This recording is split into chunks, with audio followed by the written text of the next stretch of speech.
나를 기가 막힌 웅덩이와 수렁에서 끌어올리시고 내 발을 반석 위에 두사 내 걸음을 견고하게 하셨도다. 아멘. 하나님, 오늘도 우리의 그 간절함이 우리를 이곳으로 이끌었습니다.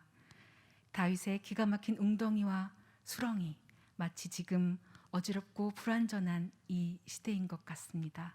주님, 이 어려운 때에 우리를 외면치 마시고 그 어떤 곳보다 안전한 주의 반석 위에 우리를 두시며 우리의 걸음을 견고히 하옵소서. 다 이해할 수 없다 하더라도 끝까지 순종하며 주님 의지하게 하옵소서.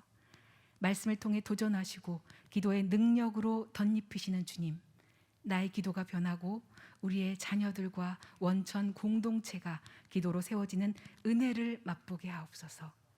우리보다 먼저 앞서 일하시는 예수 그리스도의 이름으로 기도합니다. 아멘.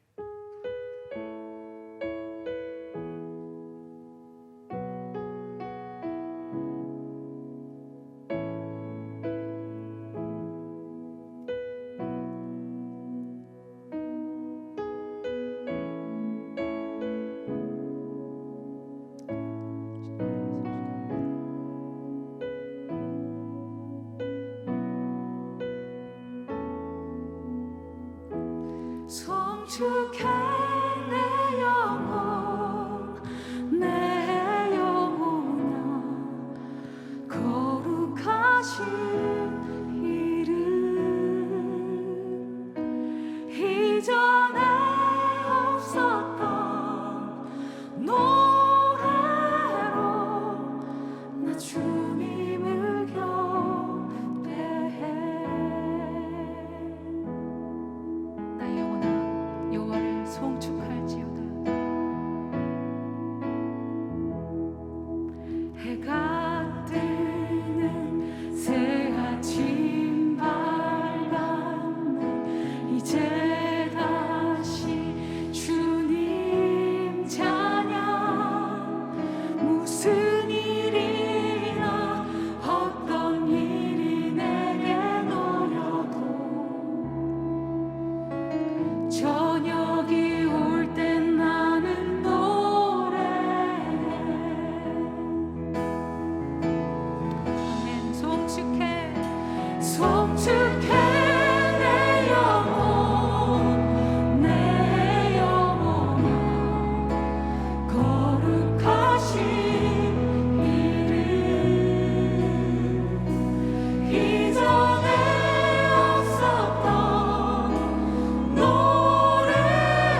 우리 그 주님의 사랑, 그 끝없는 사랑을 함께 고백해요. 하늘보다 높은 주의 사랑, 하늘에서 주 자비 내려 영원한 사랑 알게 하소서. 너무도 깊은 주의 끝없는 사랑 흐르게 하소서. 주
저물어 갈 때 빈들에서 걸을 때 그때가 하나님의 때 내 힘으로 안 될 때 빈손으로 걸을 때 내가 고백해 여호와 이름 날이 저물어 갈 때 날이 저물어 갈 때 빈들에서 걸을 때 그때가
하심에 감사드립니다. 이제 예배를 위해서 함께 기도해 주십시오. 말씀을 전하실 원영건 목사님, 그 입술에 주님께서 성령의 기름 부어주시기를, 그리고 계속되는 기도 시리즈 이 말씀을 통해서 우리의 기도가 강해지고 새로워지고 힘이 있어지고 능력 있어지기를 우리가 사모하는 마음으로 기도하며 나아가겠습니다. 이 시간도 일하고 계신 주님,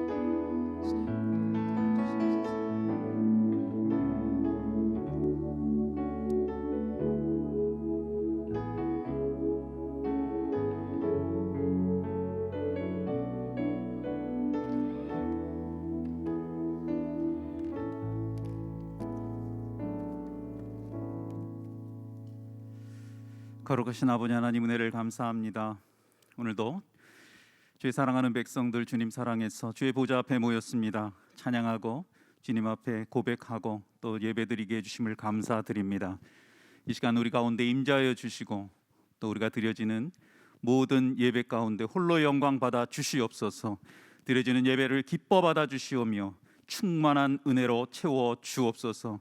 이 시간 다른 처소에서 드려지는 우리 어와나 우리 또 G2G 우리 친구들 예배들도 영과 진리로 드려지는 살아있는 예배, 축제 예배 되도록 축복하여 주시옵소서. 예수님의 이름으로 기도드립니다.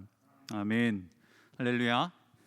복된 금요일입니다. 한 주를 마감하는 이 시간, 또 하나님 앞에 예배자로 또 이렇게 함께 동참해 주셔서 너무나 감사드리고 환영하고 축복합니다. 교회 소식 한 가지 말씀드리고 말씀 좀 듣도록 하겠습니다.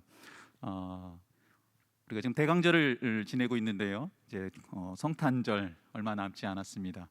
그래서 우선 성탄절을 어떻게 보낼 것인가 잠깐 우리 아웃라인만 좀 말씀드리는데요. 이번 성탄절 사랑의 원천팀 컨셉은 이름만 들어도 따뜻함이 느껴지는 빛을 들고 세상으로라고 하는 제목으로 우리가 주제로 12월 25일 토요일 IM센터에서 오전 10시에 연합예배로 드려집니다. 특별히 우리 성탄절에 우리가 또 하나님 주신 우리 사랑의 마음을 우리가 우리 주변에 또 어렵고 또 좀 소외된 사람들을 돕기 위해서요. 특별히 Love the World라고 하는 미혼모 가정을 섬기는 기관과 협력을 해가지고 그 아이들을 저희가 후원하기로 마음을 모았습니다. 대상 가정이 한 350가정 정도 된다고 합니다. 그래서 다음 주 중에 우리가 후원 가정 대상별로 가정별로 우리 아이들을 좀 파악하고 필요한 물품 리스트를 좀 정리해가지고요. 주중에 포스트잇에 다 적어서 우리 본관 3층 들어가는 그 입구 벽면에 다 게시할 계획입니다. 주일뿐만 아니라 평일날도 오셔서 혹시 그 포스트잇을 보시고요. 또 품어야 할 우리 아이들 있다면은 한 명도 되고, 또 여러분들이 감동받으시면은 2명도 되고 품어주시고 그 아이들을 위해서 먼저 기도로 준비해 주시고 또 필요한 원하는 선물도 좀 준비해 주셔가지고요. 이번 성탄절 예배는 정말 풍성한 나눔과 또 돌봄의 또 열매들이 좀 많이 풍성히 맺어졌으면 좋겠습니다. 그래서 성탄절 예배 때 준비하신 걸 가지고 오시면은 저희가 배달 사고 없이 잘 전해드리도록 하겠습니다. 모두의 동참을 기대합니다. 오늘 기도 시리즈 5번째 시간입니다. 이 시간 주신 하나님의 말씀 우리 함께 다 합독하도록 하겠습니다. 창세기 25장 20절, 21절 그리고 26절 3절 말씀입니다. 짧은 말씀이므로 같이 합독하도록 하겠습니다. 20절부터 시작. 이삭은 40세의 리브가를 맞이하여 아내를 삼았으니 리브가는 밧단 아람의 아람 족속 중 부두엘의 딸이요 아람 족속 중 라반의 누이였더라. 이삭이 그의 아내가 임신하지 못하므로 그를 위하여 여호와께 간구하매 여호와께서 그의 간구를 들으셨으므로 그의 아내 리브가가 임신하였더니 후에 나온 아우는 손으로 에서의 발꿈치를 잡았으므로 그 이름을 야곱이라 하였으며 리브가가 그들을 낳을 때에 이삭이 60세였더라. 아멘.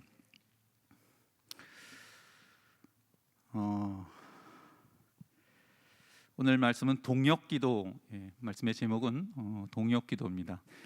그동안 우리가 첫 주에 1회의 말씀 기도, 말씀 기도, 말씀으로 기도하는 거는 100% 들어응답하십니다. 또 간구 기도, 또 듣는 기도, 항상 기도까지 왔죠. 오늘 말씀의 제목은 동역 기도입니다. 동역 기도라는 제목으로 하나님 말씀 읽도록 하겠습니다. 오늘 본문에 보면 약속의 후손 중에 한 사람인 이삭이 등장합니다. 이 이삭은 40살 부록이 돼서야 이제 결혼을 했어요. 창세기 25장 20절, 오늘 20절에 보니까 이삭은 40세에 리브가를 맞이했다, 이렇게 말씀을 하죠. 이삭은 하나님의 언약 백성입니다. 그 혈통을 타고 메시아가 내려오기 때문에 복도 많이 받은 그런 사람이죠. 그런데 오늘 본문을 보니까 무려 20년 동안 후사가 없어요. 자녀를 하나님이 주시지 않습니다. 26절에 와서야 에서와 야곱 쌍둥이를 낳았는데 그의 나이 60세였다. 20년 동안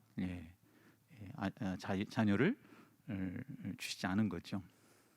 이거 벗으라고 지금 뒤에 와서 한 거죠? 아니에요? 제가 몰랐네요. 벗겠습니다. 이삭은 이 자신의 육신적인 필요를 위해서가 아니라 하나님의 언약 성취를 위해서, 왜냐하면 약속의 자녀니까 자녀가 생겨야 되면 또 자녀가 생길 줄 알고 있었습니다. 그런데 하나님은 오랜 세월 자녀를 주시지 않습니다. 그 대신 이삭에게 기도를 시키세요.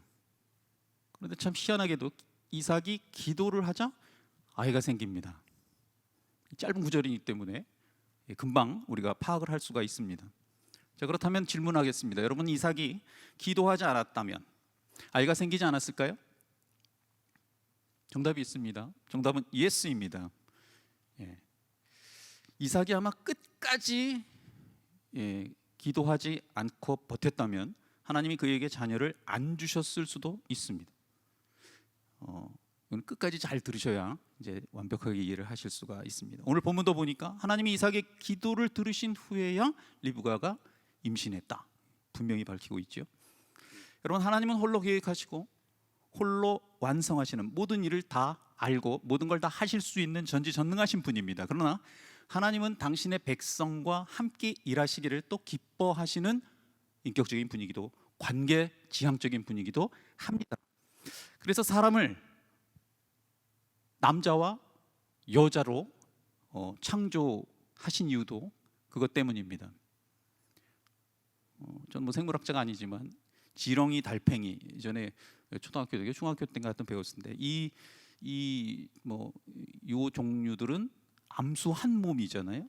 그래서 스스로 자가 생산을 하고 자가 생식을 하고 자가 출산도 하는 그런 그 암수 한 몸 이 생명체들이 있습니다. 얼마든지 우리를 그렇게 만드실 수가 있었죠. 그런데 굳이 남자와 여자로 만드신 겁니다. 여러분, 천국에 가면은 결혼이 있을까요, 없을까요? 그렇죠. 아니에요. 없어요.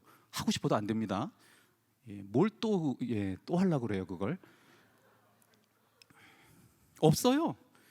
근데 왜 굳이 이 땅에서, 너무 크게 웃지 마시고요. 남자와 여자를 만드셨느냐? 왜 아담과 하와를 둘을 만들어 놔가지고 함께 동거하게 하고 함께 협력하여 자녀를 출산하게 하시고, 왜 그랬을까요? 그게 하나님의 기쁜 뜻이기 때문에 그렇습니다. 놀랍게도 에베소 같은 데를 보면 신랑 되신 예수님, 그리고 신부인 하나님의 백성, 성도, 교회, 이게 하나가 되어 한 몸이 되어서 교회를 출산하고 교회를 탄생하는 거죠. 완성하는 것임을 이미 창세기 때, 이 창조 때부터 그것을 이미 그 하나님이 기뻐하신 뜻이 무엇이라는 것을 아담과 하와를 창조를 통해서 이렇게 암시해 주시고 있는 겁니다. 그렇게 하나님은 모든 일을 계획하고 완성하실 수 있음에도 불구하고 당신의 백성들 마음속에 소망, 소원을 주게 하시고, 또 그 소원을 이루기 위해 무언가를 행하게 하시고, 그 소원을 또 하나님께 또 아뢰게 하시고, 전도나 봉사나 선교 같은 그런 하나님의 사역에 동참하게 하시는 것을 무척 기뻐하십니다. 근거를 볼까요? 바울은 빌립보서 2장 13절에 우리 성도들의 정체성을 이렇게 표현했습니다. 너희 안에서 행하시는 이는 하나님이시니, 하나님 우리 안에서 일하고 계십니다. 그런 분이 하나님이세요. 그런데 자기의 기쁘신 뜻을 위해서 너희로 소원을 두고 행하게 하신다. 하나님 혼자 하셔도 됩니다. 굳이 우리 안에 들어와서 하지 않으셔도 되는데 굳이 우리 안에 들어오셔서 소원을 두게 하시고 소원을 갖게 만드시고 하나님과 함께 일하기를 원하신다는 거죠. 하나님이 이렇게 우리와 함께 일하기를 기뻐하십니다. 여러 가지가 이유가 있겠지만 그 함께 동역하심을 통해서 하나님의 영광을 우리에게 좀 나누어 주시고 함께 경험하게 하시는 것을 기뻐하세요. 우리의 힘, 우리의 능력, 우리의 돈, 우리의 지혜, 하나님은 필요 없습니다. 오히려 성가신 분이에요. 그냥 우리가 좋습니다. 한 구절 더 볼까요? 고린도전서 3장 9절 상반절입니다. 우리는 하나님의 뭐라고 합니까? 동역자라고 합니다. 동역자, 사역 파트너다. 동역은 뭔가 일을 하는데 파트너, 함께 하는 사람이죠. 바울은 그걸 확실히 알고 있었습니다. 그래서 데살로니가전서 5장 18절에 항상 기뻐, 쉬지 말고 기도, 범사에 감사. 그 어떻게 그렇게 합니까? 단서 조항이 있죠. 전제가 있습니다. 어디 안에서? 그리스도 예수 안에서 너희를 향하신 하나님의 뜻, 하나님의 기뻐하시는 뜻이 그거라는 거죠. 하나님이 하실 일에 우리의 기도를 요청하시는 것, 이게 하나님이 주재하시는 천상회의나 하나님이 일하시는 그 사역의 공간, 그 역사에 우리를 동참시키려는 하나님의 뜻입니다. 그게 그 말씀이에요. 어떻게 항상 기뻐합니까? 그리스도 안에 있으면 항상 기뻐할 수 있습니다. 이건 조금 이따가 말씀드릴게요. 따라서 성도는 하나님을 일하시게 할 수 있는 유일한 존재입니다. 피조물 중에 오직 성도만이 하나님을 일하게 하실 수 있는 특권을 갖고 있는 존재들입니다. 예수님도 이 땅의 사역을 마치시고 하늘로 승천하시기 직전에 이 제자들에게 이런 약속을 하셨습니다. 요한복음 14장 12절 14절 말씀입니다. 내가 진실로 진실로 너희에게 이르노니 나를 믿는 자는, 믿는 사람, 신자죠, 성도입니다. 내가 하는 일을 그도 할 것이요 또한 그것보다, 예수님이 하신 일보다 큰 일도 할 거라고 하십니다. 왜냐하면 내가 아버지께로 감이라. 근데 전제 조건이 있어요. 13절에 너희가 내 이름으로 무엇을 구하든지 내가 행하리니 이는 아버지로 하여금 아들로 말미암아 영광을 받으시게 하려 함이라.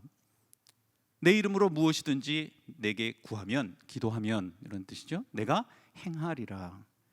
그래서 기도 마지막에 항상 우리는 예수님의 이름으로 라고 하는 단서를 꼭 붙입니다. 여러분 성경을 읽다 보면 너희가 내 이름으로 구하는 거 다 줄게, 다 들어주겠다 하는 그런 구절들이 많이 있습니다. 그런데 실상은 여러분들이 구하는 모든 것들이 다 들어지던가요? 그렇지 않지요. 정말 간절히 기도하는 것인데 잘 안 들어지는 거 많지 않습니까? 아니야, 대부분 잘 안 들어질걸요 아마. 가족의 구원을 위해서 정말 평생 정말 손꼽아 헤어볼 정도로 수년간을, 아니 10수년을 기도했는데도 여전히 예수에 대해, 복음에 대해 배타적이고 비난하고 복음의 열기가 들어가지는 않는 그런 경우들이 많이 있잖아요. 사실 그거보다 더 간절한 기도가 어디 있겠어요. 무엇이든지 다 들어주시겠다고 했는데 안 들어주시잖아요, 구하는데도. 근데 왜 그러면은 예수님이 승천하시기 전에 왜 이런 말씀을 하셨는가? 그 일을 우리한테 위탁하시기 위해서 그런 것인데요. 당신이 행할 일을 제자들에게 맡기시기 위해서 그런 거죠. 동역자인 우리에게 맡기시고. 근데 그 일은 하나님의 작정 안에서 이미 다 그 안에 포함된 일이기 때문에 반드시 성취됩니다. 그래서 그 일들에 대한 모든 요구는 내가 다 들어줄게. 그래서 그렇게 말씀하신 겁니다. 그래서 다 들어주는 거예요. 그러니까 14절에 무엇이든지라고 하는 것은 예수님이 이 땅에서 하신 사역, 하시다가 간 사역들 가운데에 무엇이든지라고 하는 의미지, 우리의 정력이나 우리의 소원이나 우리의 세상적인 삶을 통해서 살다 보면 여러 가지 해결되지 않은 문제들, 이런 것들 있잖아요. 그 가운데 무엇이든지가 아니라는 것을 분명히 알고 계셔야 합니다. 그건 열심히 간절히 구해도 예수님이 이 땅에 오셔서 하신 사역, 하나님 나라를 위한 사역, 그 이외에는 대부분 원대로 안 되는 것을 많이 경험하실 겁니다. 이 땅에서 예수님이 뭘 하셨습니까? 복음 증거하셨죠. 뭐 고치고 전파하고 그런 것도 있지만 예수님은 십자가 지시러 오신 겁니다. 순환의 삶을 사시려고 이 땅에 오신 거예요. 왜? 우리의 구원을 위해서. 그 십자가의 삶에 그 십자가 사역을 이루시고 완성하신 그것으로부터 사실 하나님의 나라가 이제 천국이 무엇이라는 것을, 어떻게 가야 된다는 것을 우리에게 알려주셨죠. 그 하나님의 나라의 일 뭐든지 구한다면 다 응답하시겠다 하는 거죠. 그래서 하나님 나라의 완성을 향한 우리의 모든 기도는 무엇이든지 다 들어주십니다. 반드시 완성되어야 하는 일이기 때문에 이 하나님 나라가 완성되어져 가는 이 사역의 이 원리이지요. 하나님 혼자 다 하실 수 있습니다. 근데 우리에게 동역하라 그러세요. 기도로. 그래서 하나님 나라를 우리가 함께 좀 같이 세워나가자, 이렇게 초청을 하십니다. 왜 그렇게 하신다고요?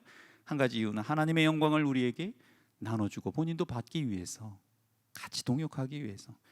사실 하나님이 다 하시는 겁니다. 그런데 내 아들아, 내 자녀야, 내 딸아, 네가 다 했어. 그게 하나님이 일하시는 방식입니다. 우리랑 같이 하시기를 원해요. 자, 그렇다면 우리 성도의 기도가 선행되지 않다면 그러면 하나님의 역사는 이루어지지 않는가? 성경은 일관성 있게 이루어지지 않는다. 한 발도 나가지 않는다. 그 구원의 열차, 역사의 수레바퀴는 안 굴러간다라는 게 성경의 일관적인 메시지입니다. 대표적인 본문, 그래서 오늘은 한 본문만 좀 살펴볼까 합니다. 에스겔서 36장 32절로 37절 상반절까지입니다. 이건 다 같이 한번 읽까요? 시작. 주 여호와의 말씀이니라. 내가 이렇게 행함은 너희를 위함이 아닌 줄을 너희가 알리라. 이스라엘 족속아, 너희 행위로 말미암아 부끄러워하고 한탄할지어다. 주 여호와께서 이같이 말씀하셨느니라. 내가 너희를 모든 죄악에서 정결하게 하는 날에 성읍들에 사람이 거주하게 하며 황폐한 것이 건축되게 할 것인즉, 전에는 지나가는 자의 눈에 황폐하게 보이던 그 황폐한 땅이 장차 경작이 될지니라. 사람이 이르기를 이 땅이 황폐하더니 이제는 에덴 동산같이 되었고 황량하고 적막하고 무너진 성읍들에 성벽과 주민이 있다 하리니, 너희 사방에 남은 이방 사람이 나 여호와가 무너진 곳을 건축하며 황폐한 자리에 심은 줄을 알리라. 나 여호와가 말하였으니 이루리라. 주 여호와께서 이같이 말씀하셨느니라. 그래도 이스라엘 족속이 이같이 자기들에게 이루어 주기를 내게 구하여야 할지라. 37절이 굉장히 중요한 표현입니다. 이스라엘 족속이 그렇다 할지라도, 앞에는 다 주 여호와의 말씀이니라, 내가 다 한다, 내가 다 한다 이렇게 얘기하다가 37절에 그래도, 그럼에도 불구하고 이스라엘 족속이 이같이 자기들에게 이루어 주기를 내게 조목조목 구해야 그렇게 하겠다. 우리를 통해서 역사를 굴러가시게 만든다. 수차례 말씀드리지만 하나님이 계획하신 일은 반드시 성취가 됩니다. 우리의 요구나 우리의 간청이나 이건 제발 좀 바꿔주세요, 뭐 이렇게 밀어주세요, 안 됩니다. 하나님의 역사 수레바퀴는 정확한 시간에 정확한 열매를 맺으세요. 그래서 36절에도 내가 말했으니 이루겠다, 이런 표현을 쓰신 거죠. 근데 37절에 보면 하나님이 당신의 일을 하는 수단으로 우리의 기도를 사용하시겠다고 말씀하세요. 이같이 내게 구하여야, 이스라엘 족속이 이같이 내게 구하여야 그래야 이루어지게 하겠다. 내게 구하여야 할지라. 이게 그냥 제가 이름 붙여놓은 동역 기도입니다. 오늘 본문이 이삭의 기도도 마찬가지예요. 하나님은 이삭의 후손이 하늘의 별처럼 바다의 모래알처럼 많아지게 할 것을 이미 약속해 주셨습니다. 그런 상황이에요. 근데 이삭이 기도하지 않아도 하나님 작정 안에서 그 약속은 사실 이루어졌을 거예요.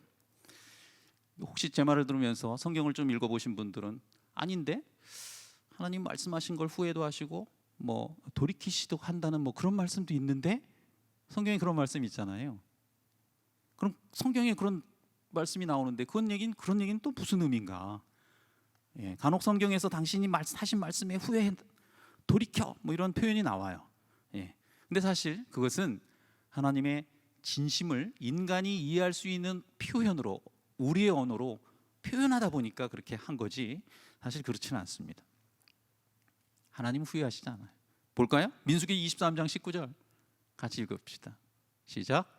하나님은 사람이 아니시니 거짓말을 하지 않으시고 인생이 아니시니 후회가 없으시도다. 어찌 그 말씀하신 바를 행하지 않으시며 하신 말씀을 실행하지 않으시랴. 한 구절 더 볼까요? 신약 한번 봅시다. 로마서 11장 29절 시작. 하나님의 은사와 부르심에는 후회하심 없습니다. 하나님은 절대 후회하지 않으세요. 근데 표현은 그렇게 한단 말이죠. 이거는 하나님의 진심을 인간이 이해할 수 있는 언어로, 이 용어로 표현하기 때문에 그런 겁니다. 예를 들어서 히스기야 왕도 사형 선고를 받죠. 너 이제 죽을 거다. 네. 그래 놓고는 히스기야가 기도를 해요.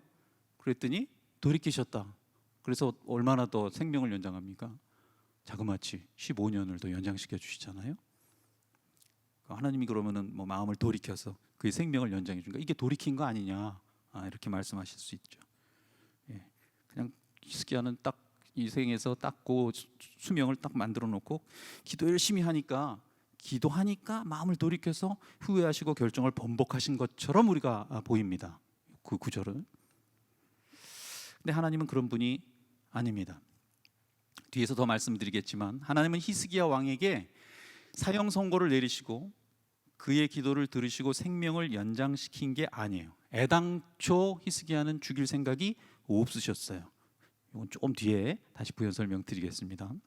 가끔 후회한다 이런 말씀을 하시는 것도 당신의 백성을 향한 하나님의 정말 뜨거운 사랑이 얼마나 정말 강렬한 건지, 지극한 건지 그걸 강조하고 싶어서 그런 표현을 쓰신 거지, 하나님이 정말 당신의 결정을 후회한다는 의미가 아닙니다. 두 구절을 통해서 증명이 됐죠. 내가 후회한다고 얘기할 만큼 너희를 사랑해. 왜 아직까지 내 마음을 몰라줘? 이런 뜻이에요. 내 마음을 제발 좀 알려줘. 정말 내가 후회한다고 할 만큼 그렇게 정말 너희를 사랑하는데 아직도 내 마음을 몰라주는 거야. 그런 뉘앙스의 표현이에요. 그게 하나님이 후회하신다는 표현의 의미입니다. 하나님의 뜻은 절대 바뀔 수 없습니다. 하나님의 뜻은 절대 번복될 수 없습니다. 하나님은 후회하시지 않는 분입니다. 한번 결정을 내린 하나님 계획과 작정은 절대 변개치 않습니다. 만약 그런 하나님이라면, 수시로 바꾸고 후회하고 그런 하나님이라면 저는 안 믿겠습니다. 우리가 천국을 갔다고 쳐보자고요. 갔는데 아닌데 가만히 보니까 너희들은 지옥 갔으면 좋겠는데, 야 지옥에 있는 애들 좀 여기로 좀 데리고 와라. 그렇게 막 번복해 버리시면요, 그 어디 불안해서 살겠습니까? 천국에서 그것도 영원토록? 하나님은요 절대 안 바꾸세요.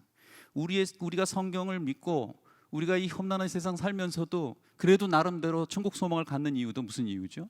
하나님은 변개치 않으신 분이기 때문에 그렇습니다. 지금 사는 게 힘들고 정말 목구멍이 포도청이지만요, 지금 뭐 잠깐 사는 이 100년 뭐 어간에 사는 삶과 비교해 본다면 투자할 만하지 않습니까? 남는 장사거든요. 그런 하나님이기 때문에 우리가 붙잡고 있는 거지, 그렇지 않다면 뭐가 좋습니까? 이 시간에도 쉬셔도 되는데 여기 나와서 말씀 듣고 있고. 하나님은 당신이 말씀하신 모든 것을 이루시는, 계획하시는 하나님, 신실하신 하나님, 전지전능하신, 무소부재하신 하나님이십니다. 근데도 하나님은요, 중요한 건 이삭에게 기도를 시키신다는 거예요. 그 이삭의 기도를 그렇게 듣고 싶어 하신다는 거예요. 그걸 꼭 받아내기 위해서 하나님이 쓰신 방법이 뭐냐? 침묵입니다. 20년 동안 침묵하셨어요. 그 침묵이 이삭에게는 고통스러웠을 겁니다. 주변 사람들에게는 좀 비속어로 좀 쪽팔렸을 거예요. 넌 하나님의 자녀라며, 약속된 뭐 자녀라며. 근데 왜 애가 없냐? 너 뭐 문제 있는 거 아니야? 네 믿음에 문제 있는 거 아니야? 생활 잘못하는 거 아니야? 뭐 헌금 잘 안 내는 거 아니냐? 뭐 봉사 잘 안 하고 뭐 보험 증거 안 하고 뭐 이런 식으로 사람들이 비아냥거리지 않겠어요? 네가 무슨 약속의 후손이냐? 근데 이삭이 기도를 안 했던 모양이에요. 기도를 받아내시기 위한 수단으로 하나님은 침묵, 그리고 이삭의 마음에 약간의 고통을 주시더라는 거죠. 자그마치 20년. 결국 이삭의 기도를 끌어냅니다. 짧은 구절이지만 그 이삭의 기도 생활에 대한 논평은 없어요. 그런데 하나님의 침묵이 20년이라는 얘기는 이삭이 그때까지 기도 안 했던가, 거기에 더 힘이 실려집니다. 그래서 우리가 가끔, 우리도 그렇죠. 우리도 가끔 겪게 되는 하나님의 침묵, 고난의 시간, 고통의 집 같은 어둠의 시간. 그래서 기도할 수밖에 없는 그런 상황. 그것은 오늘 본문에서도 봤지만 마침내 하늘의 복, 하나님의 약속이 부어지고 성취되는 위대한 일종의, 어떻게 표현해? 하여튼 전야제 같은 이런 시간일 수 있다 하는 겁니다. 바울은 그걸 고린도후서 7장에 보면 하나님의 뜻대로 하는 근심이라고 하는 표현을 썼어요. 우리가 고린도후서 이번 올 한 해 많이 묵상했죠. 9절을 보겠습니다. 내가 지금 기뻐함은 너희로 근심하게 한 까닭이 아니고 도리어 너희가 근심함으로 회개에 이른 까닭이다. 이 고린도 교인들이 근심했다는 거죠. 너희가 하나님의 뜻대로 근심하게 된 것은 우리에게서 아무 해도 받지 않게 하려 함이라. 큰 해를 받지 않으려고, 다시 말하면 쉽게 얘기하면 지옥 가지 않으려고 작은 근심을 허락한 거다, 그런 뜻이거든요. 10절, 하나님의 뜻대로 하는 근심은 후회할 것이 없는 구원에 이르게 하는 회개를 이루는 것이고, 이 근심의 기능, 역할입니다. 회개를 이룹니다. 이 근심을 통해서 후회하게 하고, 그래서 구원에 이르는 회개까지 이르는. 그러나 세상의 근심은 사망을 이루는 것이다. 딱 비교를 해서 말씀합니다. 11절, 보라, 하나님의 뜻대로 하게 한 이 근심이 너희로, 이 변화 과정을 자세하게 설명해요. 너희로 얼마나 간절하게 하며, 얼마나 변증하게 하며, 얼마나 분하게 하며, 얼마나 두렵게 하며, 얼마나 사모하게 하며, 얼마나 열심히 있게 하며, 얼마나 벌하게 하였는가. 너희가 그 일에 대해서 일체 너희 자신의 깨끗함을 나타내었노라. 다시 말하면 이 근심을 통해서 영적인 이 내면의 이 수준이 정결하게 됐다, 깨끗하게 됐다. 너희 자신이 깨끗함을 나타내었느니라. 이 근심이 이런 유익이 있었다는 겁니다.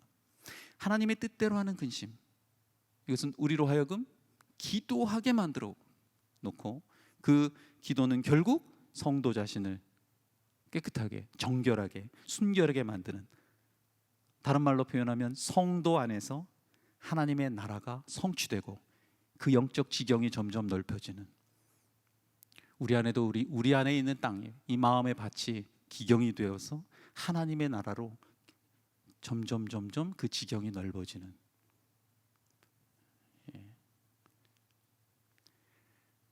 그게 복이지요. 이게 하나님의 나라가 성취되고 완성되어져가는 하나님이 일하시는 방법이고 또 복 중에 복이다. 그래서 그 원리를 잘 알고 있는 성도들은요, 모든 범사에 감사를 드릴 수가 있는 겁니다. 범사에 감사하라. 근심거리가 되었는데 어떻게 감사합니까? 하나님이 침묵하시고 나를 향해 아무런 말씀을 안 하시는, 나에게 등을 돌리신 것 같은 그런 상황, 그런 시간들이 여러분들에게 왔을 때 감사할 수 있겠습니까? 그러나 우리가 이 원리를 안다면, 하나님의 이 천국 백성을 완성시켜 나가는 이 방법을 아신다면, 그런 근심이 우리를 깨끗하게 하고 우리를 성숙시켜 나가는 그런 축복의 통로가 될 수 있다는 것입니다. 그래서 범사에 감사할 수 있는 거예요. 그런 상황 속에서도 힘들지만 우리 목표가 성숙과 완성의 자리까지 나갈 수 있다면 그 어찌 감사하지 않을 수가 있겠습니까? 하지만 우리 목표 지점이 만약 세상의 힘을 얻어내는 곳이라면, 혹자가 얘기하는 고지론, 이 세상의 모든 정상은 우리 기독교인들이 차지하자, 그 결코 감사할 수 없습니다. 근심이 생겼는데, 계속 근심이 생길 텐데 어떻게 감사합니까? 이삭의 나이가 60세가 되어가는데 후사가 없다? 하늘 복까지 받았는데 이삭에게 그런 하나님의 침묵 시간이 얼마나 고통스러웠겠는가. 의심이 생겼을 거고, 의심을 넘어 근심에 이제 이를 겁니다. 근데 그 근심이 마침내 이삭의 기도를 이끌어내었죠. 그래서 하나님이 응답하셨고 약속의 후손 야곱을 임신하고 이삭으로 하여금 이삭은 뭘 느꼈을까요? 아, 나는 할 수 있는 게 아무것도 없구나. 자신의 능력과 가능성을 이제 denial, 부인했게 됐겠죠. 그걸 자기 부인이라고 하지 않습니까? 뭔가 할 수 있다라고 생각하는 거 교만이잖아요. 해보는데 안 돼요. 안 돼. 이것도 저것도 안 되고 이것도 안 되고 저것도 안 되고 하다 보면 결국 자기 부인이 일어나죠. 아, I am nothing. 난 아무것도 아니구나. 그리고 모든 게 이루어질 때 하나님이 다 하셨구나. 이런 고백이 터져 나오는 거죠. 그래서 아브라함과 사라가 이삭이 생겼을 때 경험했던 것과 똑같은 것이 이 이삭도 그런 걸 경험한 겁니다. 아, 내 힘으로 되는 게 아니었구나. 그걸 배웠습니다. 20년이란 오랜 기간 동안 내 능력, 내 가능성을 부인하는 그런 열매를 맺었죠. 그래서 하나님의 은혜만 구하는 자로 성숙이 되어 갑니다. 그러니까 뭘 해야 됩니까? 기도해야 된다. 하나님이 약속하셨지만 내가 기도해야 하나님이 움직이신다. 이게 하나님 나라를 완성시켜가는 하나님의 사역 원리입니다.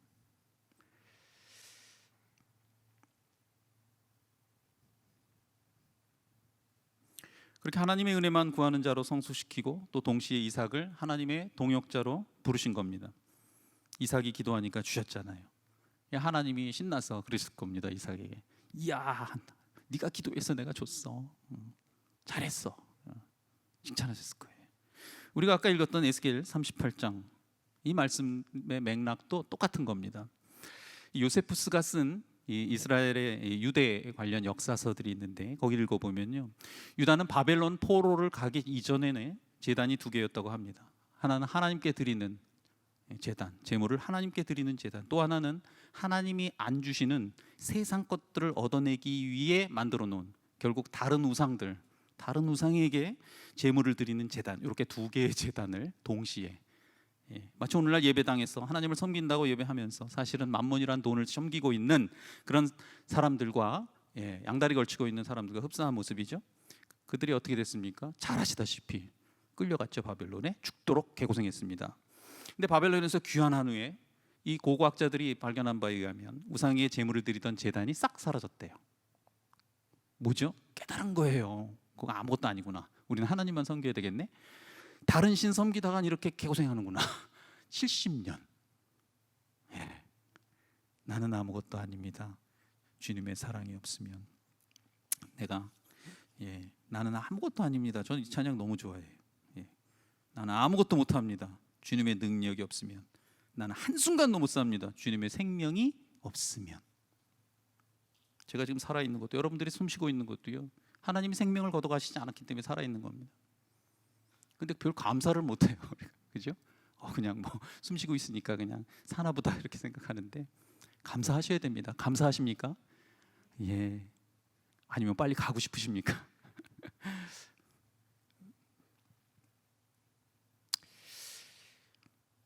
이 다른 우상에게 드리던 이 제단을 그걸 깨닫고 나니까, 그래서 고난이 축복입니다.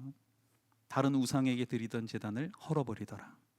이삭에게 20년 침묵, 이 시대를 사는 우리 삶 속에 허락하신 하나님의 침묵, 하나님이 허락하신 근심의 시간, 고통의 시간, 어두운 터널의 시간, 고난의 시간 역시 똑같은 의미입니다.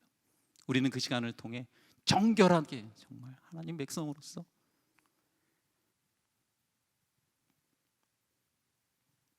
성숙해져가고 성장해가는 그런 시간, 그러면 하나님께 감사할 수 있는 자로 우리는 한 걸음 한 걸음 더 십자가를 향해 나가는 겁니다. 정금같이 그 삶의 원리를 아는 사람들은 그래서 항상 감사할 수 있는 겁니다. 우리의 입술에서 항상 감사가 넘치시기를 축원합니다. 불만도, 이 불평도 습관이에요. 제가 볼 때는 늘 부정적인 모습을 보면 제가 그랬습니다. 결혼 전, 결혼 후, 결혼 전 불평, 불만, 결혼 후 감사와 기쁨. 이렇게 해야 조금 점수를 좀 따곤 하거든요. 여전히 제 안에 지으신 바 그대로 아직도 기경되지 않은 땅이 있습니다. 너무 크게 웃지 마시라니까 자꾸. 하나님은요 그래도 기필코 우리를 기도하는 자로 만드실 겁니다. 그 사람은 분명히 성도입니다. 아무 이것보다 아무런 내 삶에 변화 없고 뭐 그냥 뭐 이래도 그냥 뭐 좋고 저래도 괜찮다? 절대 그럴 리가 없습니다. 하나님 사랑하시는 자는요 일일신 우일신입니다. 매일매일이 도전이요 시험입니다. 거기에 통과하는 일은 우리의 몫입니다. 특별히 하나님은 기필코 우리를 기도하는 자로 만드시고 우리를 동역자로 만들으셨어. 그 동역을 통해서 나는 아무것도 아니구나 그걸 깨닫게 하시고 무력함, 무능력함, 아무것도 할 수 없는 그런 존재임을 인정하게 만들어서 하나님의 나라를 이루어 가시는 겁니다. 그게 동역 기도입니다.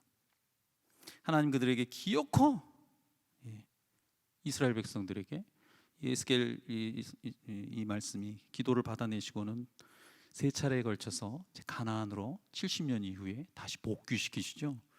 세 번에 걸쳐 나옵니다. 스룹바벨이 1차 데리고 오고 두 번째 누가 왔죠? 느헤미야가 2차 포로를 귀환해서 데리고 왔고 나중에 에스라가 마지막 3차로 이 세 번 돌아왔다는 얘기는 무슨 얘기죠? 이스라엘이 바벨론에서 뭐 했다는 겁니까? 기도했다는 거예요. 기도. 마지막에 느헤미야 9장 보면 이스라엘이 정말 처절하게 기도합니다. 진짜 기도의 제목들이 세상적인 게 하나도 없어요. 전부 자신들의 허물과 잘못과 영적인 죄악들을 아주 목 놓아서 통곡하고 애통하는다 그럴까요? 가슴을 찢는 기도를 합니다. 자신의 조상들의 죄까지도 용서를 해달라고 기도합니다. 하나님이 이 참된 회개를 이끌어내게 하신 거예요. 결국 그 기도를 듣고 싶으신 겁니다. 그래서 3차에 걸쳐서 다시 약속의 땅 가나안으로 돌려보내십니다. 하나님이 그토록 끈질기신 분입니다. 여러분 기도는 그런 겁니다. 어떻든 우리에게 유익입니다. 그 기도를 통해 응답하시는 하나님의 선하신 그 열매는 우리가 가히 상상하지 못할 것들입니다. 나중에 지나서 그거였구나 그렇게 깨닫지 당장은 몰라요. 하나님이 그렇게 침묵하시는데 어떻게 그게 기뻐하고 뭘 할 수 있습니까? 그런 영적인 깊은 뜻을 알고 있다면 그분은 정말 하나님의 백성입니다. 제가 봐서는 하나도 기쁘지 않는 그런 상황 속에서도 하나님께 의지하고 하나님께 감사하고 막 찬양하고 그러시는 분들을 보면 참 놀랍습니다. 어떤 분은 화장실 가서 쾌변을 할 때도 하나님 감사하다고 막 그냥 소리를 지르죠. 오늘은 한 분이 유독 계속 잘 보시는데 그게 얼마나 힘든 일인지 모르시죠? 정말 힘든 일입니다. 약으로도 해결 안 되는 부분들이 있어요. 감사한 거예요. 하루에 그 아침에 쾌변하는 것도. 그래서 저도 무슨 약을 하나 먹고 있는데 약효가 너무 좋아요. 요즘은 정말 하나님께 그 약을 주신 하나님께 감사를 드리고 있습니다. 앞에서도 히스기야가 애당초 이 하나님이 죽이실 뜻이 없었다고 제가 말씀드렸죠. 이사야 38장에 이 히스기야의 기도를 이제 언급하는데요. 당시에 남유다가 아수르에게 침공을 받았어요. 군대가 그 수도를 다 이렇게 포위를 당합니다. 어느 정도로 참혹했냐면 백성들이 자기가 쌓은 인분을 먹을 게 없어서 그거에 손을 대야 할 상황까지 정말 처절한 그런 상황까지 처합니다. 설상가상 히스기야도 왕인데 병에 걸려요. 통곡하면서 기도하죠. 하나님이 수명을 15년 연장합니다. 근데 사실 수명 연장한 거 아니라고 말씀드렸죠. 원래 히스기야의 수명은 54세였어요. 히스기야가 39세에 병이 났는데 39세에 어쨌든 병에서 회복됩니다. 그리고는 42살에 므낫세 후손을 또 낳아야 되잖아요. 므낫세를 낳습니다. 만약 그가 39살에 죽었다면 유다의 후손으로 메시아가 올 것이라는 이 약속, 하나님의 언약은 무효가 됩니다. 절대 근데 그럴 수는 없잖아요. 그러니까 하나님이 너 죽을 병에 걸렸으니까 이제 죽을 거다 이렇게 말씀하신 의도가 더 중요한 거죠. 우리에게는 히스기야뿐입니까? 그 당시에 유다 백성들 또 그리고 그의 후손들, 언약 백성들, 지금을 살아가는 우리 교회들 거기에 뭔가 가르쳐 주실 게 있다는 겁니다. 당시 정말 히스기야는 그 메시아와 같은 정도의 평가를 받고 있던 인물입니다. 그런데 이 히스기야가 결국은 이 하나님 앞에 이 사형 선고를 받고 겸손해지죠. 정말 낮아집니다. 병을 고쳐주는 사건으로 인해서 이 히스기야의 교만함이 이제 회개로 자신의 무력함과 자신의 보잘것없는 겨자씨 같은 그런 존재, 이것을 직시하고 성찰하게 됨으로써 회복시켜 주신 거죠. 그래서 오직 하나님의 은혜만이 우리 성도를 존재케 하는구나, 하나님만이 우리를 완성시켜 주시는구나, 이걸 가르쳐 주시기 위해서 히스기야의 기도를 유도하신 것뿐이라는 거죠. 그래서 여러분, 저도 그런 설교를 들었는데, 혹시 히스기야의 기도를 통해서 죽을 병 걸린 사람이 무조건 통곡하고 애통하고 하나님 앞에 막 끈질기게 붙이고 다 낫게 해줄 것이다, 목숨 걸고 기도하면 하나님이 15년 20년 생명을 연장시켜 주실 거다, 이렇게 이런 유치한 해석을 가지고 적용하시는 분들은 저희 교회는 없으리라고 믿습니다. 그런 말씀 아니에요. 다음 주 치유기도 제가 참 기대하고 지금 기도하고 있는데, 우리 김주영 목사님이 치유기도 피날레를 장식한다고 하셨어요. 기대가 큽니다. 엄청 부담될 거예요. 정말 기도하면 다 치유가 되는 건가? 손을 얹으면, 우리 믿음의 손을 얹으면 다 병을 낫는 건가? 그런 것들이 좀 궁금합니다. 역사는 그분의 스토리, 이 역사는 하나님의 장중에서 한치도 오차 없이 벗어나지 못합니다. 그렇다고 히스기야의 교만함을 하나님이 조장하셨나? 하나님께서 남유다의 어떤 죄를 일부러 그렇게 만드신 건가?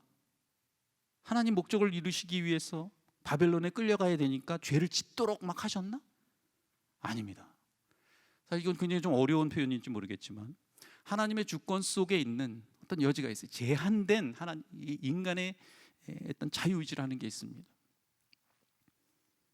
그 부분에 이렇게 보면 또 그걸 하나님이 그런 어떤 인간의 어떤 죄, 이런 허물들을 들어서 히스기야의 교만, 유다의 죄악, 이런 것들을 들어서서 하나님의 선으로 바꾸시는 그런 하나님의 목적에 사용하시는 것도 있습니다. 굉장히 딱 맞아떨어지죠. 사실은 이것은 우리의 이성으로는 설명할 수 없는 부분입니다. 아마 천국에 가서 그 보좌 앞에 앉으신 주님께 우리가 여쭤봐야 될 것 같아요. 왜 그때는 그런 일이 있었는지 여러분 기억하고 계시기 바랍니다. 그때 가면 다 밝혀질 겁니다. 불가사의한 영적으로도 우리가 이해가 안 되는, 또 성경이 아주 클리어하게 명쾌하게 밝히지 못하는 것들도 많이 있어요. 하나님께서 숨겨놓으신 게 아니라 우리의 이성으로는 이해할 수 없기 때문에 그렇습니다. 그 중에 하나가 바로 이겁니다.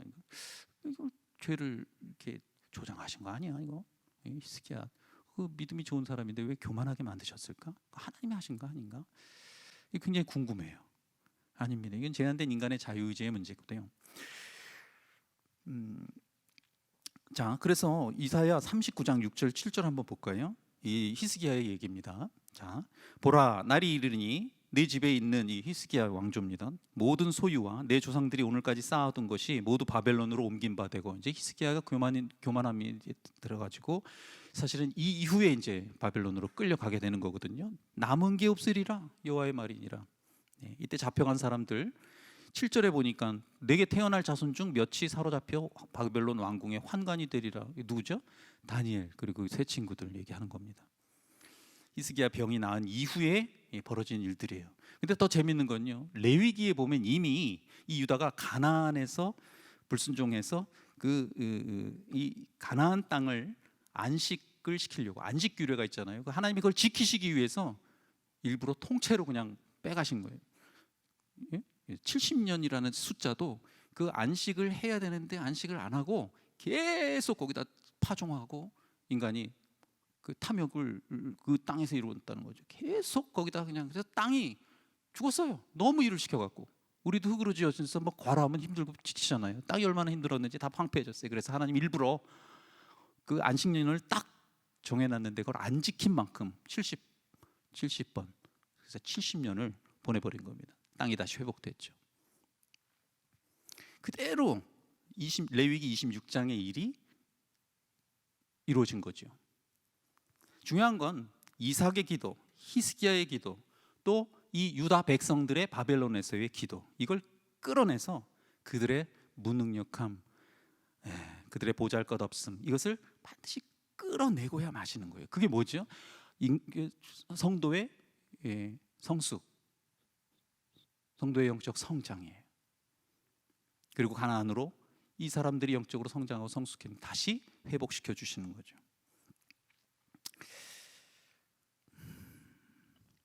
자, 그래서 그 일에 그런 하나님의 계획과 하나님의 사역 속에 반드시 필요한 게 뭐냐?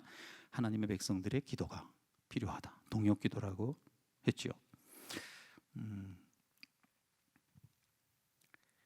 그래서 여러분, 모든 일이 하나님의 계획과 작정에 의해서 이루어집니다. 그러나 하나님은 우리를 당신의 동역자로 부르시고 우리에게 영광의 면류관을 씌워주기 위해서 우리를 기도의 자리로 나오시게 하고, 그럴 뿐 아니라 또 기도가 나올 때까지 침묵, 암울한 고통, 근심, 이런 시간들을 허락하셔갖고 우리의 모난 부분을 이렇게 깎아주시고 더러운 부분을 정결케 하시고, 그걸 저는 그냥 하나님 자녀 만들기 프로젝트라고 표현을 하겠습니다.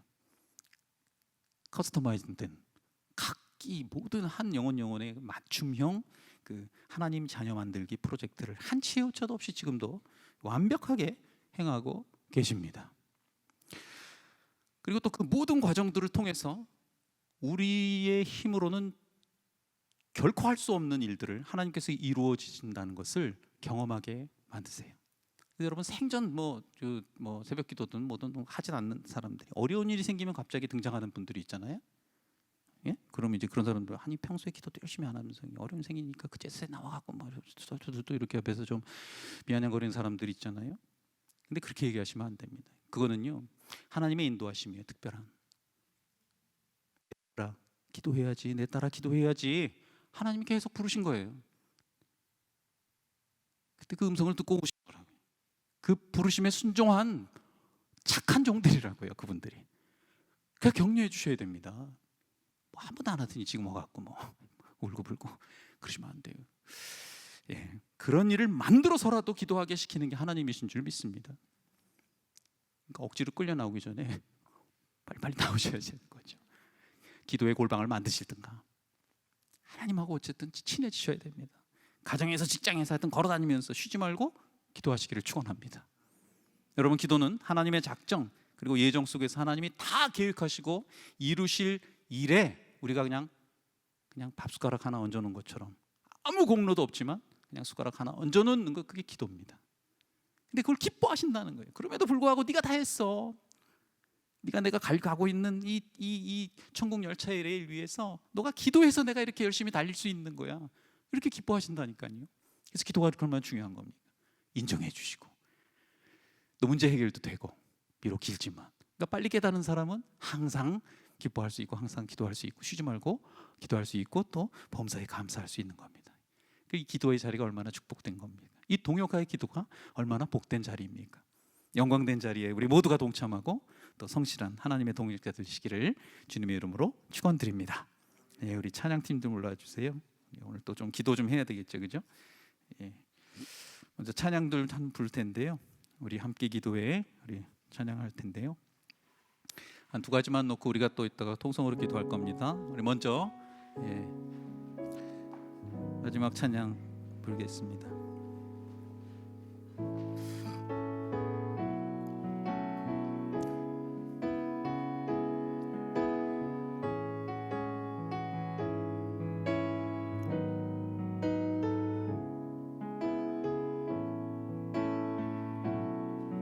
믿음으로 고백합시다.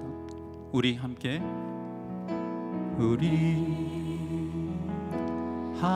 기도해 주 앞에 나와 무릎 꿇고 긍휼 베푸시는 주 하늘을 향해 두 손 들고 우리 함께 기도해 주 앞에 나와 무릎 꿇고 긍휼 베푸시는 주 하늘을 향해 두 손 들고 하늘 문이 열리고 은혜의 빗줄기 이 땅 가득 내리도록 마침내 주 오셔서 의의 빗줄기 우리 위에 부시도록 하늘 문이 열리고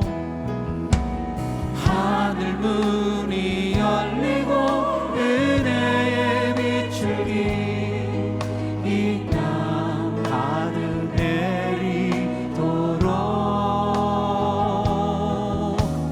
마침내 주 오셔서 의의 빗줄기 우리 위에 부시 우리 목소리 높여 다시 찬양할까요? 우리 함께 기도해 함께 기도해 주 앞에 나와 무릎 꿇고 긍휼 베푸시는 주 하늘을 향해 두 손 들고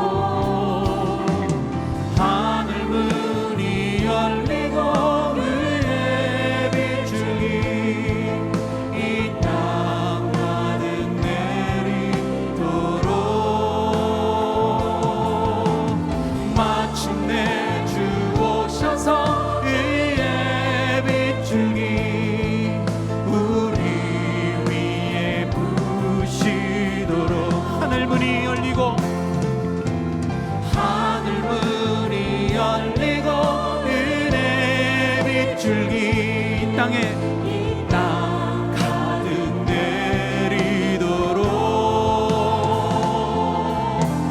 마침내 주 오셔서 의의 빗줄기 우리 위에 부시도록 우리 계속 반주해 주시고요. 우리 함께 합심해서 통성으로 기도하기를 원합니다. 먼저 우리 운천 공동체가 정말 하나님이 기뻐하시는 기도하는 교회 해달라고 기도했으면 좋겠습니다. 하나님 우리를 기도의 동역자로 불렀다고 말씀했죠. 특별히 기도의 동역자로 세워주셨습니다. 하나님은 홀로 계획하시고 혼자 완성하시는 전지전능하신 분입니다. 그러나 당신의 자녀들과 함께 일하시기를 기뻐하시고 원하시는 분인 줄 믿습니다. 하나님의 영광을 함께 나누시길 기뻐하시는 하나님인 줄 믿습니다. 하나님 나라를 위해서 예수 그리스도의 사역을 위해 기도하는 하나님의 동역자들 되게 하여 주시옵소서. 쉬지 말고 기도하는 천국의 충성된 일꾼들 되게 하여 주시옵소서. 기도를 쉬는 죄를 범치 않게 하여 주시고 나를 통해서 하나님의 나라가 이 땅에 세워지며 하나님의 나라가 나의 기도를 통해서 확장해 갈 수 있도록 사용하여 주시옵소서. 우리 가정을 사용하여 주시고 우리 포도원을 들어 사용하여 주시고 우리 교회를 기도하는 교회 되게 축복하여 주시옵소서. 이런 기도 제목으로 우리 주여 한번 고백하고 우리 통성으로 기도하겠습니다. 주여 아버지 하나님, 우리를 하나님의 동역자로 불러주시길 감사합니다. 특별히 기도의 동역자로 세워주셨는데 하나님 홀로 모든 걸 하실 수 있고 완성하실 수 있는 전지전능하신 분입니다. 그러나 당신의 자녀들과 함께 일하시기를 기뻐하시고 소원하시고 원하시는 분인 줄 믿습니다. 하나님 우리를 불러주셨사오니 하나님의 영광을 위해 우리가 기도하게 하여 주시옵소서. 하나님 나라를 위해 예수 그리스도께서 이 땅에 오셔서 사역하셨던 그 일들을 우리가 이제 위임받은 동역자들로서 기도하는 하나님의 동역자 되게 인도하여 주시옵소서. 쉬지 말고 기도하라고 하셨는데 천국의 충성된 일꾼들 쉬지 않고 기도하는 우리가 어디에 있든지 집에 있든지 걸음을 걷든지 일할 때든지 하나님의 민감한 귀를 열고 하나님의 말씀을 듣는 청종하는 귀를 열어주시고 하나님 눈에 보이지는 않지만 하나님 나라가 이 땅에 하나님의 나라가 이 땅에 세워지고 이 땅에 편만해지고 이 땅에 하나님의 나라가 확장될 때 아버지 하나님 우리가 기도하게 하여 주시옵소서. 나라를 위해 기도하게 하시고 우리 가정을 위해 기도하게 하시고 우리 포도원을 기도하게 하시고 각 교회를 위해서 기도하는 기도회의 사명자들 되도록 축복하여 주시옵소서. 아버지 하나님, 우리의 기도를 들어주신 줄 믿습니다. 기도하라, 너희들이 기도할 때 내가 응답하리라 약속하시고 하나님이 행하실 수 있지만 우리를 함께 동역하는 기도의 동역자로 불러주셔서 하나님 이 땅에 우리를 통해서 하나님의 나라가 평만하게 이루어지게 우리 완전 공동체 되도록 축복하여 주시옵소서. 한 번 더 기도하기를 원합니다. 하나님 나라의 완성을 위해 기도하지만 먼저 나를 거룩한 천국 백성, 순결한 하나님의 백성 되게 해달라고 기도했으면 좋겠습니다. 하나님 역사를 통해서 우리 한 사람 한 사람을 당신의 자녀로 택하시고 부르신 줄 믿습니다. 그러나 때때로 당신의 자녀들에게 기다림의 시간, 하나님의 침묵의 시간, 고통의 시간, 환난의 시간을 허락하십니다. 그 시간을 통해서 우리를 당신이 거하시는 거룩한 처소, 성소로, 교회로 그 지경을 점점 넓혀 가시는 줄 믿습니다. 아버지 하나님, 저를 당신이 거하시게 합당한 거룩한 처소 되게 하여 주시옵소서.